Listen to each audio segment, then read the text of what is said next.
काषाय वस्त्रं करदण्डधारिणं कमण्डलू पद्मकरेण शंखं चक्रं गदाभूषितो भूषणाढ्यं श्रीपादराजं शरणं प्रपद्ये। नमो जन्मभूमी जिथे जन्म झाला, नमो आर्यभूमी जिथे वाढीला, नमो कर्मभूमी जिथे गुप्त झाला। नमस्कार माझा सद्गुरु दत्तात्रयाला। अवधूत चिंतन श्री गुरुदेव दत्त। साधकांनो, काल आपण बघितलं सद्गुरु त्या पतिव्रतेला काश्मीर देशाच्या राजा भद्रसेनाची कथा सांगतायत की त्या राजा भद्रसेनाला एक मुलगा होता, त्याचं नाव सुधर्म, आणि त्याच्या मंत्र्याला एक मुलगा होता, त्याचं नाव तारक। हे दोघंही सख्य होतं, हे दोघंही मित्र होते, सर्व ठिकाणी एकत्रच असायचे, जेवायला, खेळाला, अध्यापनाला, सगळ्याला एकत्र असायचे। त्यांना रत्नांबद्दल, सोन्याबद्दल कुठल्याही प्रकारची इच्छा व्हायची नाही, पण ते गळ्यात रुद्राक्ष माळा घालायचे। म्हणून पाराशर ऋषी ज्या वेळेस त्या राजाकडे येतात, हा पाराशर ऋषी म्हणजे त्रिकाल ज्ञानी, त्रिकालदर्शी राजा, त्यांना आपल्या मुलाच्या आणि मंत्र्याच्या मुलाचा हा वृत्तांत सांगून सांगतात की यांना वेळ तर नाही लागलेलं, हे सुवर्ण अलंकार, रत्न अलंकार घालत नाही आहेत। तेव्हा पाराशर ऋषी त्यांना नंदीनाम गावात जे काय घडलं की त्या नंदीनाम गावामध्ये एक वारवनिता म्हणजे वेश्या होती, अतिशय लावण्य अशी होती, मग तिचा महल, तिची संपत्ती हे सगळं सांगतात, पण ती धर्म कर्म करणारी पतिव्रता होती, वारांगना होती, वारवनिता होती, तरीही सर्व धर्म आचरणारी अशी ती पतिव्रता होती। व्रत उपास सगळं ती करायची, ब्राह्मणांना अन्नदान, वस्त्रदान हे सगळं ती द्यायची। तिच्याकडे जो एक वैश्य येतो, वाणी येतो, त्याच्या हातातलं रत्नखचित असं लिंग बघून तिला अभिलाषा निर्माण होते की असं रत्न आपल्याकडे असावं। म्हणून ती त्या वैश्याला म्हणते दासी मार्फत की तुला पाहिजे तेवढं द्रव्य मी देईन, किंवा 3 दिवसाकरता तुझी पत्नी म्हणून राहीन। वैश्य पण तिला तीच अट घालतो, तुमची मुख्य वारवनिता जरी होईल माझी कांता, तुमची जी मुख्य वारवनिता आहे ती जर माझी पत्नी होणार असेल, दिवस 3 पतिव्रता, 3 दिवस पतिव्रते सारखं मनोभावे, मनापासून तिने वागावं, तर आणि तरच अशी ती वागणार असेल, 3 दिवस माझी पत्नी होऊन पतिव्रते सारखं वागणार असेल, तर मी तिला हे लिंग द्यायला तयार आहे। रत्नखचित लिंग अतिशय सुंदर लिंग आहे, म्हणून या मुख्य वनितेशी, आणि म्हणून तो आता सरळ तिलाच विचारतोय की अगं तुमचा व्यभिचार, तू वारवनिता आहेस, नृत्यांगना आहेस, वेश्या आहेस, तू 3 दिवस माझी पतिव्रता म्हणून, पत्नी म्हणून पतिव्रता कशी काय राहू शकणार? तुझ्या बोलण्यावर मी विश्वास का ठेवायचा? स्वाभाविक आहे की तू वारवनिता आहेस, वेश्या आहेस, नृत्य तुला नवीन रोज पुरुष आहे, आणि असं असताना तू 3 दिवस माझी भार्या, पतिव्रता भार्या म्हणून राहशील, याच्यावर मी विश्वास काय ठेवायचा? काय सत्य तुझे बोलो? तुला कसला आलाय ग धर्म? तुला कसला आलाय ग कर्म? बहुपुरुषांचा संगम, तू वारवनिता आहेस, अनेक पुरुषांबरोबर तुझा संघ आहे, मग तुला पतिव्रता कसं काय म्हणायचं आणि ते तुला 3 दिवस कसं काय जमेल ते तू मला समजावून सांग. माझा विश्वास पटेल की हो 3 दिवस तू माझ्याशी पतिव्रतेसारखं राहशील याचा मला विश्वास पटू दे. कारण तुझा धर्म तुझा कर्म तू वारवनिता. मी कसा काय विश्वास ठेवू तुझ्या बोलण्यावर. असं तो वैश्य म्हणजे वाणी तिला म्हणतोय. प्रख्यात तुमचा कुळाचार. अगं तुमच्या कुळाचा आचारच असा आहे.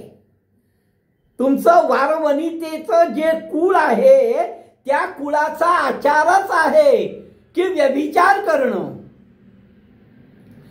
तुमचं मन कधीही स्थिर राहणार नाही. एका पुरुषाबरोबर तुमचं मन स्थिर राहणार नाही. व्यभिचार करणं हा तुमच्या कुळाचा आचार आहे. तरीही मी तुझ्यावर विश्वास कसा काय ठेवायचा. अतिशय स्वाभाविक प्रश्न आणि त्या वाण्याने विचारलाय. त्या वाण्याचं ते बोलणं ऐकून ती वारवनिता म्हणाली आहे माझ्यावर विश्वास ठेवा. काय दिनत्रय सत्य जाण. 3 दिवस खरोखर 3 दिवस होईन तुमची कुलस्त्री. 3 दिवसाकरता मी तुमचीच पत्नी म्हणून राहीन. हा माझ्यावर विश्वास ठेवा. द्यावे माते लिंग. द्या मला लिंग द्या ते. माझ्यावर विश्वास ठेवा. हो मी तुम्हाला शब्द देते. आमचा व्यभिचार कुळाचार सगळं तुम्ही सांगितलं हे मान्य आहे. पण मी तुम्हाला सांगते ते सत्य आहे. मी 3 दिवस तुमची कुलस्त्री राहीन. तुमची पत्नी म्हणून राहीन. तुम्हाला रतिप्रसंगामध्ये समाधान देईन. सुख देईन. ते लिंग मला द्या. अशी ती वारवनिता सांगते आहे. तरी तो वैश्य तिला म्हणतो मला याचं प्रमाण दे. तू म्हणतेस ते जर मान्य करायचं असेल तर मला काहीतरी प्रमाण पाहिजे की मी त्याच्यावर विश्वास ठेवी. तू म्हणतेस पण मला विश्वास वाटत नाही आहे. मला खात्री वाटत नाही. मला खात्री करून दे. वैश्य म्हणे तियेसी प्रमाण द्यावे आम्हासी. आम्हाला प्रमाण पाहिजे. आम्हाला पुरावा पाहिजे. कसा विश्वास ठेवू तुझ्यावर की दिनत्रय दिनतिथी दिवानिशी 3 दिवस दिवस रात्र वागावे पत्नी धर्म कर्म. मला विश्वास दे की 3 दिवस दिवस रात्र तू पत्नीचा धर्म आणि कर्म सगळे करशील. याचा मला विश्वास दे ग. आता काय विश्वास देणार ती अतिशय भक्तियुक्त अंतःकरणाने मनापासून त्या वैश्याला सांगते. त्या वाण्याला सांगते. पण तरीही वाणी तिला विचारतोय मला प्रमाण दे. मग ती काय प्रमाण देते. ते रत्नखचित शिवलिंग आहे. त्या शिवलिंगावरच हात ठेवते. तये वेळी वारवनिता लिंगावर ठेवी हाता. लिंगावर हात ठेवला आणि म्हणाली सूर्य आणि चंद्र साक्षीला आहेत. तुम्हाला प्रमाण पाहिजे ना. हा बघा या लिंगावर हात ठेवते. सूर्य आणि चंद्र साक्षीला आहेत. 3 दिवस मी तुमची पत्नी. तये वेळी वारवनिता लिंगावर ठेवी हाता. चंद्र सूर्य साक्षी करिता झाली पत्नी तयाची. अहो तिने प्रमाण याच्या व्यतिरिक्त आणखीन कुठलं प्रमाण आहे. ज्या शिवाची मी पूजा करते. मी सर्व धर्म कर्म मानते. मी जरी वारवनिता असली तरी सर्व धर्म कर्म मी मानते, मी शिवाला मानते. माझ्या नाट्य मंडपामध्ये असलेल्या कुक्कुट आणि मरकटाला सुद्धा मी रुद्राक्ष माळा धारण करायला लावल्या आहेत. त्यांच्या गळ्यात सुद्धा रुद्राक्ष माळा आहेत. त्या शिवाला स्मरून, त्याच्या लिंगावर हात ठेवून, पुन्हा सूर्य आणि चंद्र या दोघांना साक्षी ठेवून मी तुमची पत्नी झाले. होईन बिन नाही, आता झाले. तये वेळी वारवनिता लिंगावरी ठेवी हाता, चंद्र साक्षी करिता झाली पत्नी तयाची. इतुकिया अवसरी हे तिने केल्यानंतर वैश्याला खात्री पटली म्हणा. त्यांनी लिंग तिला दिलं. शिवलिंग त्या वारवनितेला दिलं. संतोष झाला ती नारी, तिला खूप आनंद झाला. तिने त्या वैश्याच्या नावाने हातामध्ये कंकण बांधलं. लिंग देखो देवोनी वेश्येसी, त्या वारवनितेला लिंग देऊन वैश्य काय म्हणतोय, वाणी म्हणतोय, माझ्या प्राणा समानेसी. हे बघ, हे लिंग किती महत्वाचं आहे. तर हे माझ्या प्राणा सारखं हे लिंग आहे. जसा माझा प्राण आहे तसंच हे लिंग आहे. या कारणे लिंगासी, अगं हे लिंग म्हणजे माझा प्राण आहे. त्यामुळे या लिंगाचा तू अतिशय व्यवस्थित सांभाळ कर. जर समजा या लिंगाला काही हानी झाली, प्राण आपला देईन. बघ, या लिंगाचं तू सांभाळ कर व्यवस्थित. अगं बाई, हे लिंग म्हणजे माझा प्राण आहे. या लिंगाला जर काही हानी झाली तर मी माझा प्राण देईन. ऐसे वैश्याचे वचन तिने ऐकलं.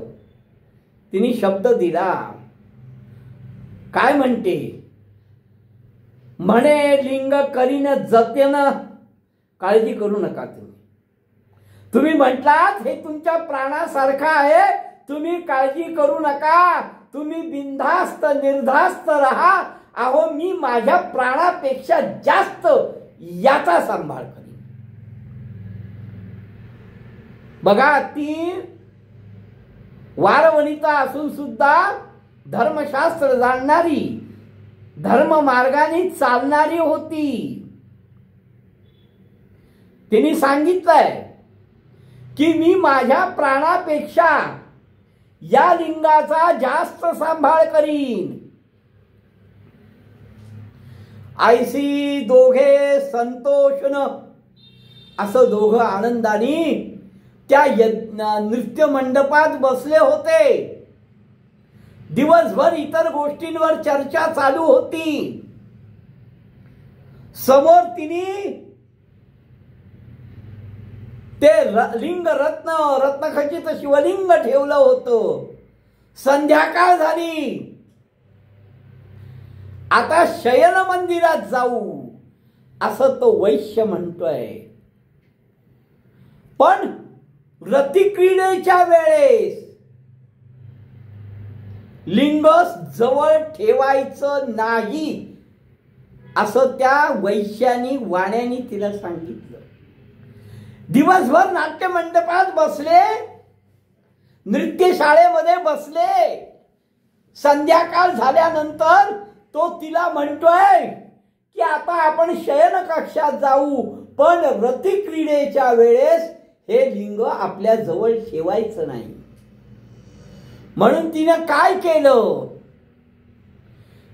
ते त्याचं बोलणं ऐकलं आणि मग सांगितलं, या नाट्य मंडपातच या रत्नखचित लिंगाला सिंहासनावर ठेवू. मध्यस्तंभी बैसोनी, मधोमध मधल्या खांबाच्या तिथे सिंहासनावर ऐकोनी वैश्याचे वचन, मंडपी ठेविले लिंग रत्न, गेली अंतरगृहासी. मधोमध असं लिंग व्यवस्थित नाट्यमंडपात नृत्यमंडपात ठेवलं आणि ती शयन कक्षामध्ये गेली. क्रीडा करिता दोघे जण रतिक्रीडा करत असताना अचानक दोघ जण रतिक्रीडा करतायत आणि अचानक आग लागली. उठला अग्नी दारुण, फार मोठा अग्नीचा प्रलय झाला. कुठे? तया नाट्यमंडपात. तिची जी नृत्यशाळा होती, ज्या शाळेत ते दिवसभर नृत्यशाळेत बसले होते, ज्या शाळेत ते माकड आणि कोंबडा बांधून ठेवले होते, ज्या शाळेत, ज्या नृत्यशाळेत तिने ते रत्नखचित लिंग ठेवलं होतं, त्याला अचानक आग लागली. अग्नी लागता मंडप, त्या नृत्य मंडपाला अग्नी लागला आणि क्षणार्धात सगळं भस्म झालं. भस्म झाला जैसा धूपाची जशी राख व्हावी. क्षणात अग्नी उठला आणि धूपाची जशी राख व्हावी तशी तिच्या त्या नाट्य मंडपाची राख झाली. आणि हे बघून वैश्यानी आक्रोश केला. वैश्य म्हणायला लागला, काय झालं हे? तुला मी काय सांगितलं होतं? हे काय झालं? अगं माझं प्राणलिंग गेलाय. ते विझवाचा प्रयत्न करतायत नाट्यमंडपाला, पण भस्म झालाय सगळं. तो म्हणतो, हे काय झालं? मी तुला माझं प्राणलिंग दिलं होतं. बरं, आजूबाजूचे नगरातले, आजूबाजूचे शेजारचे पाजारचे आले, तेही विझवायला लागले. पण विझवून बघतात तर लिंग जळून भस्म झालं होतं. आणि कुक्कुट मरकट म्हणजे ते कोंबडा आणि माकड, त्यांचंही दहन झालं होतं. वैश्य देखोनी तये वेळी, वैश्याने ते बघितलं. त्यांनी सुरुवातीपासून सांगितलं होतं, हे लिंग म्हणजे माझा प्राण आहे. याला जर काही हानी झाली तर मी माझा प्राण देईन, हे त्यांनी सुरुवातीलाच तिला सांगितलं होतं. त्या वैश्याने ते बघितलं, आपल्या रत्नखचित लिंग जळून खाक झालंय, भस्म झालंय. तो अतिशय दुःख करतो आणि काय म्हणतो, प्राणलिंग गेले, आता प्राण त्यजीन, आता मी माझा प्राण देईन.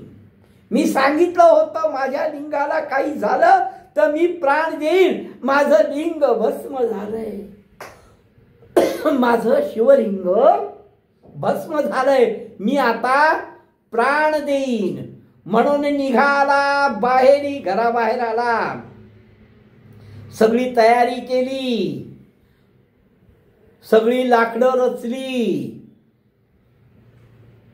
आणि अग्नी केला. लिंग दग्ने झाले म्हणत, माझं लिंग जळालं, शिवलिंग जळालं. आणि म्हणून बाहेर येऊन त्यांनी चिता बिता तयार केली, ती पेटवली आणि त्याच्यामध्ये त्यांनी उडी घेतली. नगर लोक आश्चर्य करायला लागले, हे काय झालं? अहो, ते शिवलिंग, रत्नखचित लिंग जळलं म्हणून या वाण्यानी आपला जीव दिला. काय आश्चर्य करतायत ते सगळे लोक. पण इकडे वेश्येला खूप दुःख झालं. वेश्येला दुःख झालं, म्हणे हा हा काय झालंय? अरे अरे अरे अरे, हे काय झालं? पुरुष हत्या पाप घडले.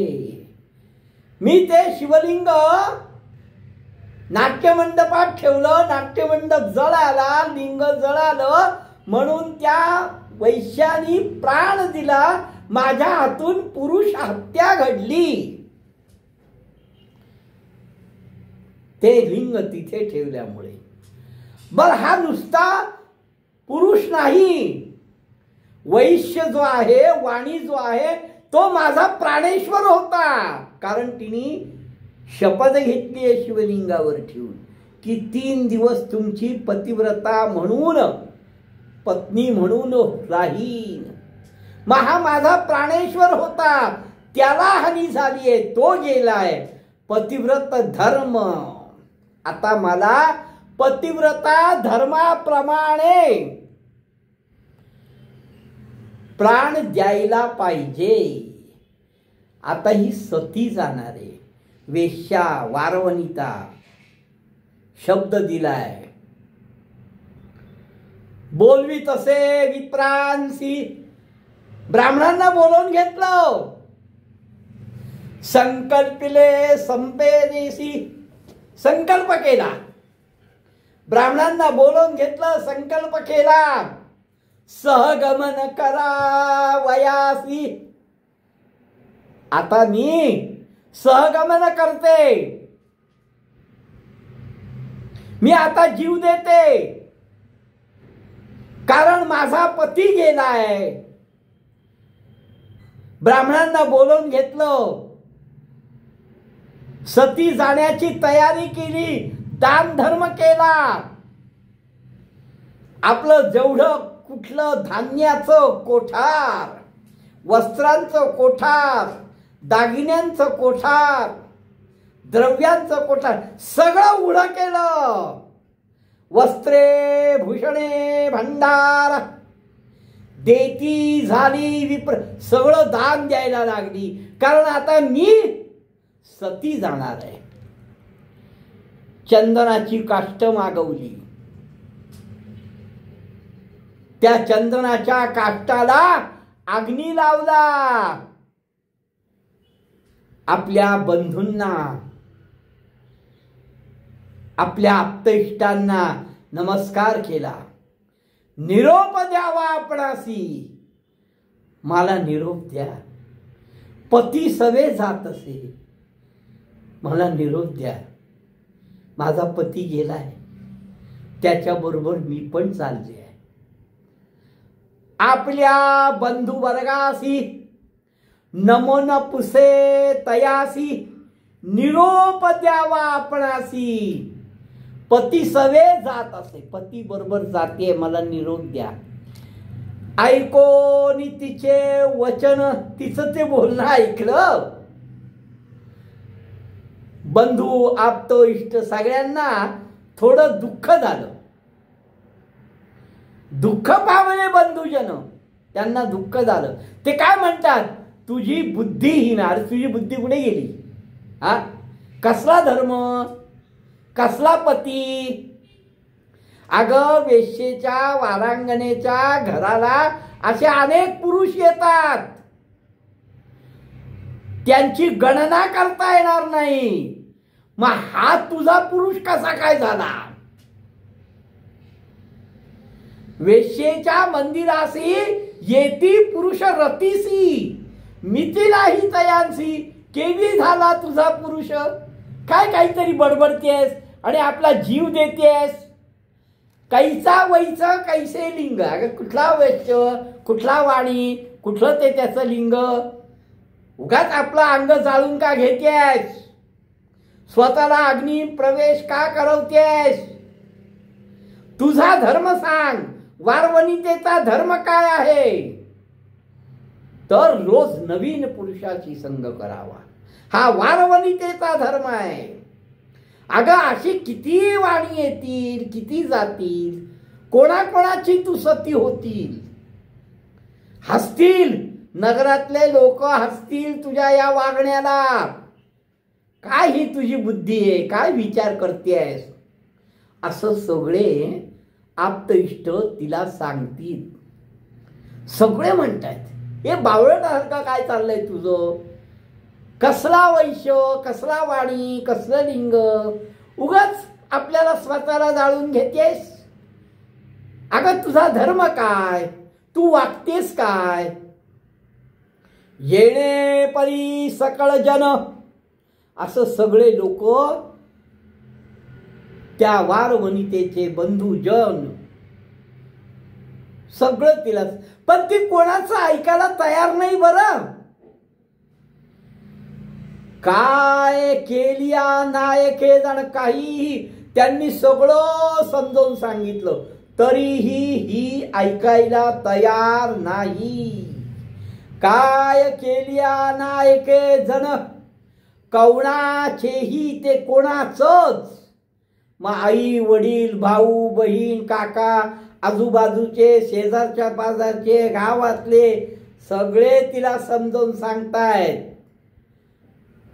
कोणाचं ऐकायला तयार नाही. ती काय म्हणते, आपला पती वैश्याढळी. आत्ताच्या घडीला, आत्ताच्या क्षणाला हा वाणी माझा पती. मी सूर्य चंद्राला साक्षी ठेवून, लिंगावर हात ठेवून त्याला प्रमाण दिलं होतं. आपला पती वैश्य आढळी, प्रमाण केले, मी प्रमाण दिलं होतं. कसं, चंद्र सूर्य साक्षी असे. अरे तो वाणीच एक सोडून द्या, तो तर गेला. पण मी त्याला प्रमाण देताना चंद्राला आणि सूर्यालाही साक्षी ठेवलं होतं. साक्षी केली न्याहोक्षिती, अरे या भूमीला सुद्धा मी साक्ष ठेवलं होतं. बघा मी कोणाकोणाला साक्ष देऊन त्याला शब्द दिला होता, ते म्हणजे सूर्य चंद्र आणि भूमी. काय बोलले होते, दिवस 3 अहोरात्री, 3 दिवस रात्रंदिवस धर्म कर्म मी त्याची पत्नी होईल म्हणून, असा मी त्याला शब्द दिला होता. माझा पती झाला मृत. आता काय झालंय, मी शब्द दिलेला आहे, माझा पती मृत झालाय. आपण बिनबी तसेच मी जे सांगते ते सत्य सांगते. पतिव्रता धर्मख्यात कोण, वेदशास्त्र परियेचा, वेदांमध्ये शास्त्रामध्ये पतिव्रतेचा धर्म महत्वाचा आहे. पतिसवे जे नारी, पतीच्या बरोबर जी स्त्री सहगमन जाय प्रीती करी, एक एक पावली भूमीवरी. अहो धर्मशास्त्र असं सांगतं, जी पतिव्रता नारी पती बरोबर सती जाईल, तिच्या एक एक पावलाला अश्वमेघ फळ, अश्वमेघ यज्ञाचं फळ आहे. हे काल आपल्याला 2 दिवसापूर्वीच त्या योग्यानी पतिव्रतेचे धर्म सांगताना सांगितलेलं आहे. आज पुन्हा ती वारवनिता सांगते आहे, आपले माता पिता उद्धार, आपल्या आई वडिलांचा उद्धार करते. बरं आपल्या आई वडिलांचाच नाही तर आपल्या 21 कुळांचा उद्धार करते. पतीची जाण तेच रीती, 21 कुळे परियेसा, 21 कुळांचा उद्धार करते, आपल्या आई वडिलांच्या आणि पतीच्या कळाचा. ही वारवनिता सांगते. बरं आपल्या बंधुवर्गाला, आपल्या आप्तइष्टांना, इतुके जन करी पतिव्रत्य पण वृथा. हे जर नाही केलं तर मी जो शब्द दिलाय पतिव्रतेचा तो वृथा आहे. केवी पाविजे पंथा स्वर्गाची, मग मला स्वर्ग कसा मिळेल. ही वारवनिता सांगते आहे. ही वारवनिता ज्ञान देते आहे आपल्या आप्तइष्टांना, बंधू भ्रातांना, सगळ्यांना. ऐसे पुण्य जोडिता, काय वचुनी राहणे क्षिती, असं पुण्य सोडून मी का या क्षितीला राहू, या भूमीला राहू, या दुःख संसार सागरामध्ये का राहू? अरे मरायचं तर एखाद दिवशी आहेच. मृत्यू हा सर्वांना आहे, मरायचं तर आहेच. मग मी हे पुण्य करून का नको मरू, की ज्या पुण्य मार्गाने माझी 21 कुळं उद्धारतील, माझ्या पतीची 21 कुळं उद्धारतील, स्वर्गाची प्राप्ती होईल. हे जर सगळं माझ्या मृत्यूने मिळत असेल, माझ्या सती जाण्याने, मरणार तर आहेच, मग मी सती जाणारच म्हणून विनवी म्हणून ती सगळ्यांची विनंती करते. मग ती सती जाते का? सती गेल्यानंतर पुढे काय घडतं? पाराशर ऋषी काय सांगतात? त्या कुक्कुट मर्कटाचं काय झालं? हे सगळं अजून अज्ञातच आहे आपल्याला. पाराशर ऋषी त्याच्यावर काय बोलतात? ती बंधुवर्गाचं ऐकून सती जाणं रद्द करते का? मग ती सती गेली तर काय होतं? हे सगळं आपण उद्या बघू. अवधूत चिंतन श्री गुरुदेव दत्त.